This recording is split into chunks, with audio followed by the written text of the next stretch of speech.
Hi there, welcome to Captain General. Please like it and share it. Um, Once you and give me your feedback.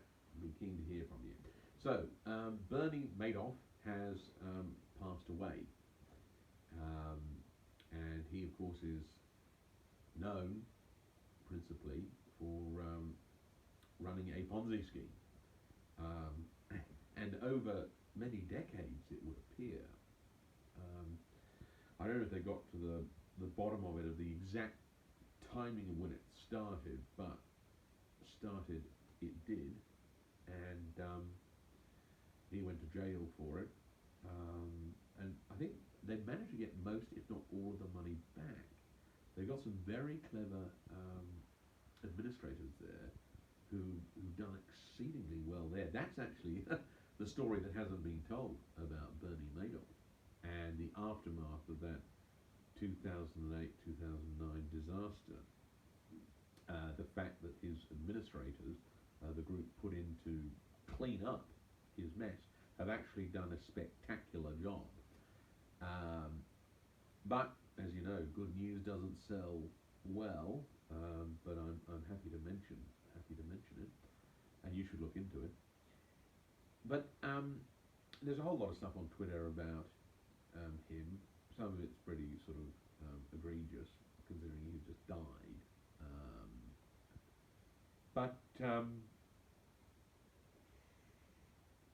one thing I think that's important to remember at this time is, I mean, you can call him a crook, which of course he was. He was a criminal, um, very serious criminal.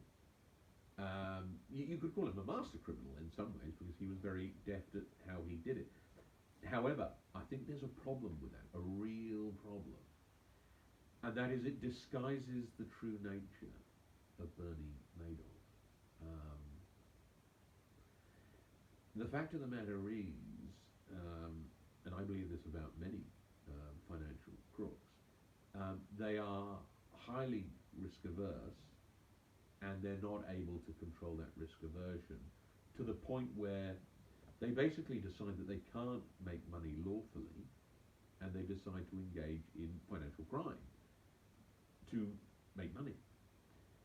And that's certainly interesting because you know other people would say, oh well, you know, he was just bad, right? He was a malefactor, he was a troublemaker, he was a thief, right? So he saw some money in somebody else's pocket and he wanted it in his pocket, um, unlawfully.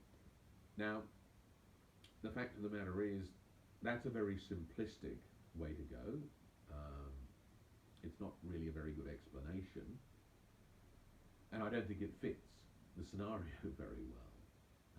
I mean, why do what you were doing? And I think the only explanation is that he was highly risk averse and he decided not to engage in lawful competition and lawful investment of money. He decided to take advantage of people and basically tell them what they wanted to hear, which is all he thought they wanted, and basically siphon off funds for his own personal use,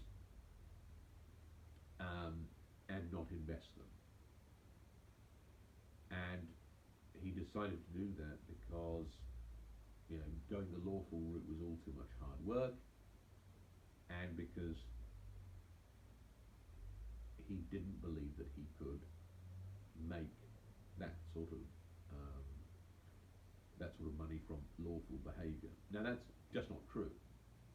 Obviously, we've seen many people make money lawfully, and lots of it, tens of billions, even hundreds of billions. The way they do it is not necessarily very elegant or edifying, but it's lawful. Now, I think it's important to remember um, that in looking at someone's motives, it's a very difficult thing to do because you can't get inside their head. You can only look at what they've said and so on and so forth, and then you got to wonder, is that a good representation, what they say and what's in their head. Now, there's he never said much post his arrest. So then you have to simply ask yourself the question, well, why do all of that when you're so well linked in to financial markets? And at the end of the day, there's only a high degree of risk aversion left as a factor for doing what he did. The fact that in the end he didn't believe he could get the same result from lawful behaviour, and so he went off and engaged in this subterfuge. And that's not to let him off the hook.